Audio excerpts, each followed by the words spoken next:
वाह, रवि पंडित जी फैन हो गए मैंने रवि पंडित जी के डायरेक्शन के। उनके डायरेक्शन के वीडियो बा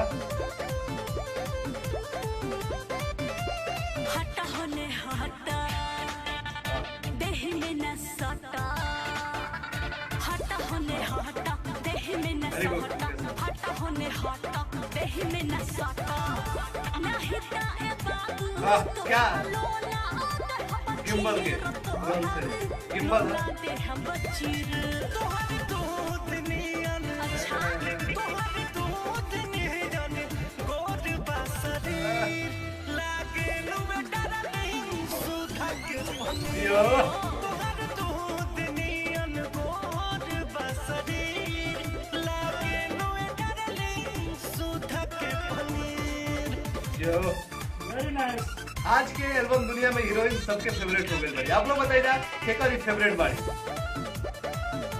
कमेंट में जरूर बताइए जा क्या आपकी फेवरेट बाड़ी और इनका बारे में आप क्या कहना चाहते हैं। ड्रेसिंग देखिए कितना अच्छा, डांस बहुत चश्मा में हमरा घूमे तहरा जैसन लोग बाढेर ए बाबू बन जानी शेर कई के बनाए तो है कुछाऊ ना भेटाई मेहनत करला अनेर का पुछला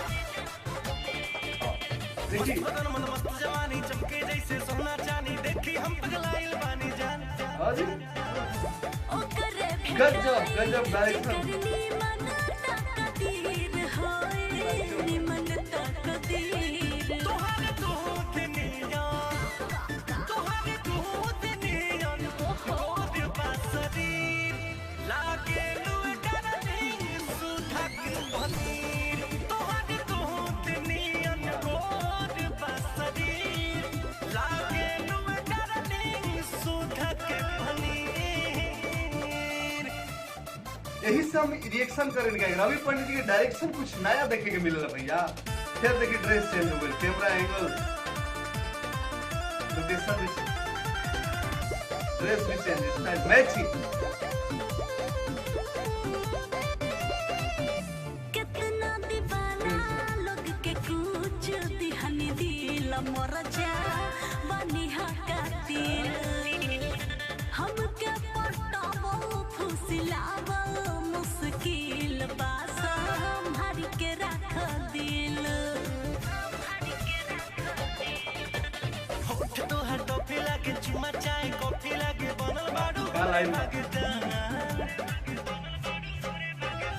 पंकज रितेश अरे पंकज जी लिखते हैं।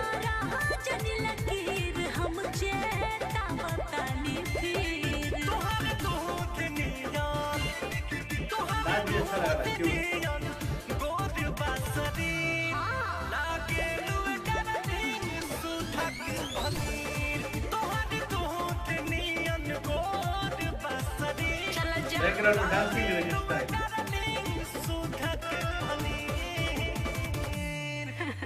त पनीर चिली खाइबा तो पनीर चिली खाइम रे लोग खाइम जा नीचे बताइम जा कितना लोग भेटाइला। तो का नाम बा एक्सपर्ट जी से पूछल जाओ कहे का बहुत सुपर वीडियो बाटे। का नया लगला, का अच्छा लगला। सब कुछ देखे के मिला था, हमें नया नया क्रिएशन देखे के मिला था। जब भी डायरेक्टर भैया देखिए रवि पंडित जी के तो हम वही घर से फेवरेट हो गए जब पवन सिंह के गाना मीठा मीठा दर्दिया तो पुलो जवानिया जब से कैले, बाकी पहले से भी देखत रहे आदमी।